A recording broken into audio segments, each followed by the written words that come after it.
pornografi, itu kita termasuk adalah pelaku, bukan hanya sekedar korban. Intinya ke depannya kita semua harus berhati-hati dalam melakukan aktivitas kita. Itulah kita perlu proses pencairan karena kebetulan ya. Nah, jadi kita harus berhati-hati dalam melakukan segala hal, dimanapun dan bagaimanapun kondisinya. Jadi untuk hukum-hukumannya itu sudah tertuang di undang-undang kita. Yang perlu adalah sekarang ini kita mencegah diri kita dan orang-orang lain agar tidak melakukan kegiatan-kegiatan yang bersifat pornografi. Sehingga kita nantinya kita pun tidak menjadi terdakwah yang dihukum terkait kasus pornografi. Mungkin gitu. Moderator. Baik, terima kasih Bapak Andi atas jawabannya dan juga Mbak Mirna atas pertanyaannya. Terima kasih juga kepada para penanya atas pertanyaan yang bagus sekali dan juga para narasumber atas jawabannya yang sangat luar biasa. Selanjutnya saya ingin kembali nih menyapa key opinion leader kita, Mbak Poppy Anggraini.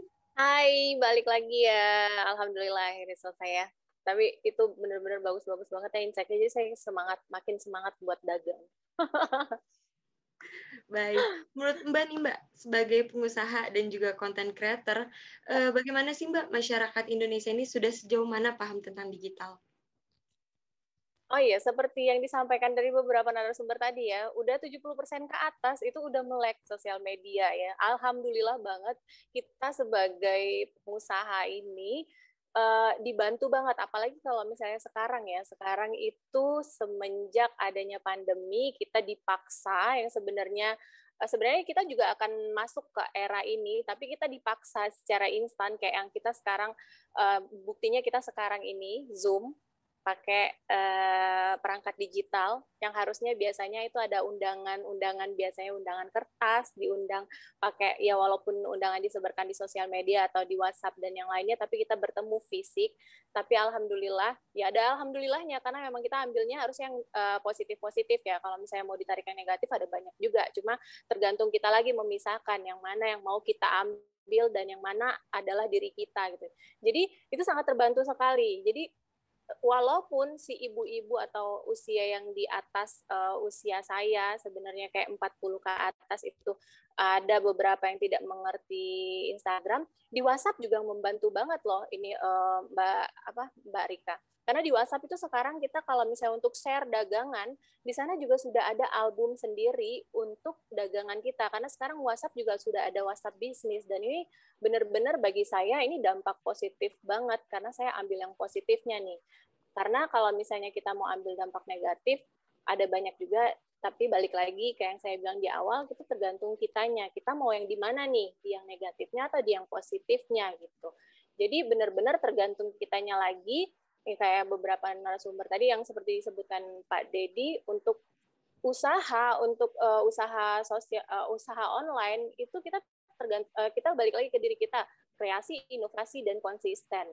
Nah, kita juga harus berkompetensi ya. Maksudnya kita punya kompetensi dan itu kita sesuaikan lagi dari apa yang menjadi kesukaan kita. Karena sesuatu yang tadinya awalnya adalah hobi, tapi tiba-tiba menghasilkan kayak saya sekarang, alhamdulillah yang awalnya saya cuma share di Instagram, sampai disebut negatifnya itu ya, kayak yang ada komentar negatif, ini Poppy kenapa sih posting-posting hal yang nggak jelas, kayak nggak nguntungin gitu, nggak penting banget, sampai saya pernah di-unfollow juga, saya nggak lihat tapi saya disampaikan ya, saya mendengar dan menyampaikan, saya sampai tidak dibawa berteman di media sosial saya, ada beberapa orang saja yang follow saya, sampai yang seperti itu, tapi balik lagi saya bilang kayak, saya mau jadi yang seperti apa? Yang saya share ini adalah menurut saya selagi tidak menyalahi dan selagi itu hanya untuk kebaikan, saya go ahead. Dan sampai saat ini, alhamdulillah sampai di hari ini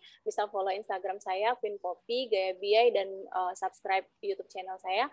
Alhamdulillah itu berkembang gitu. Jadi saya dapat penghasilan satu hari itu ada kira-kira tawaran endorsement tuh 2-3. Itu ya karena saya konsisten, saya bikin kreasi, dan saya berinovasi dalam melakukan kegiatan yang tadinya dari hobi menjadi berpenghasilan gitu.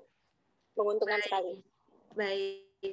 Baik, Mbak. Boleh dong, Mbak, sharing bagaimana sih, Mbak, caranya supaya kita tuh bisa konsisten berkarya, terus bisa produktif, punya banyak ide baru, dan juga menghindari rasa-rasa nggak mood nih, Mbak, kalau kita harus buat konten. Yang terakhir dulu ya, karena menghindari rasa-rasa nggak mood itu yang benar-benar banget. Kalau seorang yang tadinya saya bekerja sekarang di sini sebagai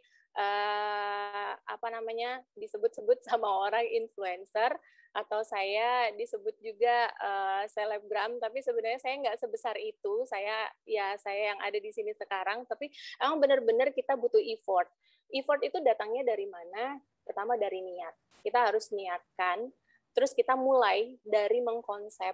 Jadi kita harus konsepin kita mau yang seperti apa. Sama kayak dibilang Ibu Lisa tadi, search-lah nama kalian di web, di halaman Google, kalian akan temukan apa. Contohnya saya barusan ketika Ibu Lisa bilang, saya langsung search nama BI, karena saya dipanggil BI, itu langsung keluar konten kuliner saya. Nah, tapi kalau misalnya saya cari Queen Poppy, langsung keluar akun-akun sosial media saya. Nah, saya dari konsep, jadi mengkonsepkan, terus habis itu saya punya jadwal sendiri. Misalnya di usaha saya nih, di Gaya BI, saya di jam baru datang itu pagi-pagi, anak-anak di situ, saya nyebutnya anak-anak karena pegawainya jauh di bawah saya umurnya.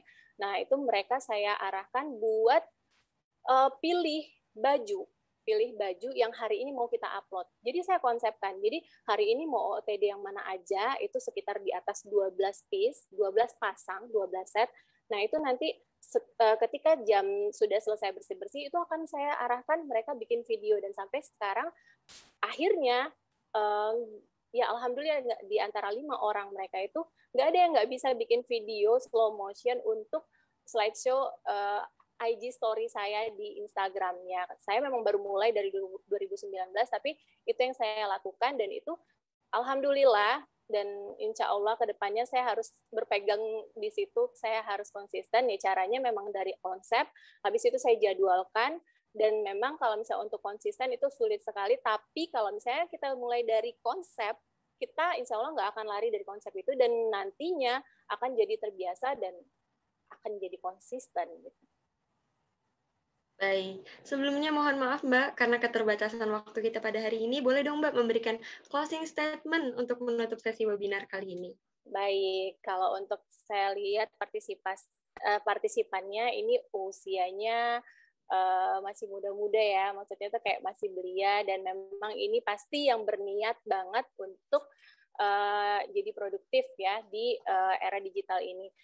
Saya sarankan kalau misalnya memang ada terniat untuk untuk melakukan usaha supaya lebih produktif di era digital ini, mulailah dari niat yang sekecil apapun niatnya, tapi kalau misalnya kita tidak melangkah itu nggak akan bisa ya. Jadi dari niat, coba usahakan melangkah, mau seberat apapun, karena kalau misalnya dari niat, habis itu kita mengkonsepkan, habis itu kita melangkah, insya Allah kita akan ketemu permasalahan-permasalahan, dan akhirnya kita belajar, bahasa Inggrisnya learning by doing-nya. Semangat aja, jangan ragu-ragu, pokoknya melangkah dari niat, habis niat kita harus melangkah, percaya, yakin.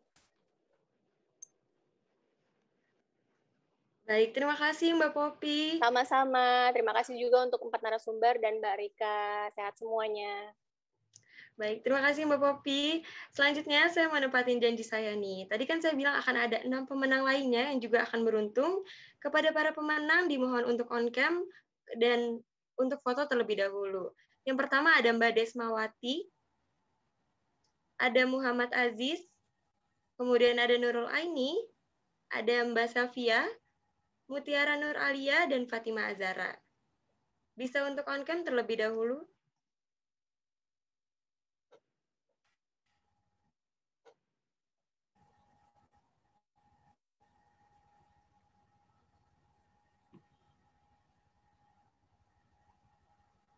Dan jangan lupa kepada para peserta untuk mengisi absen di kolom chat Zoom. Sekali lagi selamat kepada para pemenang dan diingatkan lagi kepada para pemenang jangan lupa untuk mengirimkan nomor telepon kepada host di chat Zoom dan aplikasi yang bisa digunakan untuk menerima hadiah yaitu OVO atau GoPay atau Dana atau Link aja. Sampailah kita kepada penghujung acara webinar pada siang hari ini. Saya Reika selaku moderator, mewakili seluruh panitia yang bertugas pada webinar kali ini. Mohon maaf apabila ada kekurangan dan salah kata. Terima kasih juga kepada narasumber hari ini dan peserta yang sudah hadir. Saya juga ingin mengucapkan selamat Hari Raya Idul Adha 1442 Hijriah bagi umat Muslim yang merayakan. Semoga kita semua selalu dalam keadaan sehat walafiat. Terima kasih. Salam literasi Indonesia makin cakap digital.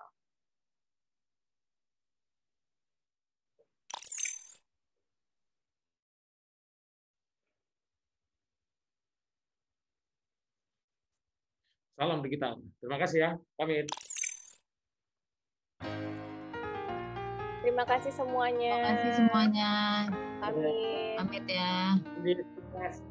Pamit, Pak. Tolong aku mau baca sosmed bikin aku bengong. Banyak berita isinya bohong. Terima kasih Bapak. Jadi saling menggonggong. Seperti ada niat sebar kebencian. Tanpa peduli akan ada kerugian. Seperti dapat munculnya permusuhan karena tertipu jadi curigaan. Gue pernah baca hoax di sosmed yang jadi merugikan tukang trompet. Katanya trompet bisa bikin kanker. Trompet sih cuma bisa bikin bibir doer. Sylvester Stallone dibilang mati. Brad Pitt juga dibilang mati. Mr. Bean, Jackie Chan juga dibilang mati. Seneng banget doain orang mati. Harusnya ada etikanya bermain sosial media. Tapi saat asal mengirim tanpa dipikirin bisa fatal akibatnya. Bersihkanlah udara kita dari kebencian. Sebarkan saja cintamu untuk Indonesia. Wahai kepada pengguna sosmed, mari bersatu sampai lengket. Jagalah persatuan, jangan lobet. Hati-hati banyak tukang copet. Hey, jangan sampai salah posting, bisa bikin orang jadi pusing. Cek dulu itu penting. Jangan jadi cepat terpancing. Gue pernah takut salah minum karena bahaya buat tulang sumsum. Hampir semua merek disebutkan. Gara-gara itu gue kehausan. Gue tertipu isu PKI. Katanya jutaan sudah dipersenjatai. Akibatnya gue keluar biaya bikin persembunyian bawah tanah. Harusnya ada etikanya bermain sosial media. Tapi saat asal mengirim tanpa dipikirin bisa fatal akibatnya. Bersihkanlah udara kita dari kebencian. Sebarkan saja cintamu untuk Indonesia. Bersihkanlah udara kita dari kebencian. Sebarkan saja cintamu untuk Indonesia. Bersihkanlah udara kita dari kebencian. Sebarkan saja cintamu untuk Indonesia.